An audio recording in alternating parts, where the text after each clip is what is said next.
近期有喺度玩別墅嘅朋友咧，可以重點嚟睇一睇呢個別墅小區。咁呢個咧係一個半山腰上邊嘅一個莊嚴別墅啊！呢個位置咧旁邊就係我哋金灣嘅華商都，生活配套啊同埋交通係非常之方便嘅。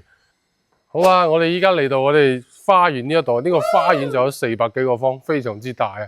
咁呢一邊咧就可以做一個樓梯，可以上到我哋山上，即係作為你個後花園，即係半山腰上邊嘅啦。呢一套咧係411方啊！喺幾年前呢間別墅佢要賣到成1000萬，但係依家一半嘅價錢都唔到，400兩萬就可以攞低。你睇呢啲風格，全部都係一個羅馬嘅風格，一個設計非常之高尚呢啲風格。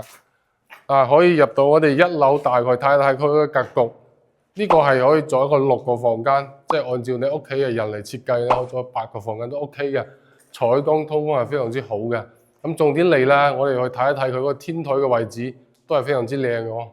咁好啦，依家嚟到我哋3樓呢個天台嘅位置，可以睇到呢個天台嘅非常之闊落，即係好大嘅空間可以俾你自己去利用，可以做 BBQ 啊，同埋平時啲親友聚會啊，都係喺天台呢一度，可以睇到呢個城市嘅風光都係非常之好嘅，都唔會話偏嘅，作為一個中心區嚟嘅。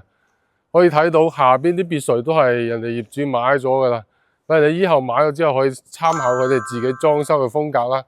同埋呢旁邊呢一棟咧，佢哋係自己係挖咗一個下沉，即係可以作為一個泳池啊，嗱，非常之 OK 噶。嗱，如果你感興趣嘅，可以私信下我，或者詳細啲嘅資料俾你，帶你現場嚟睇睇啦。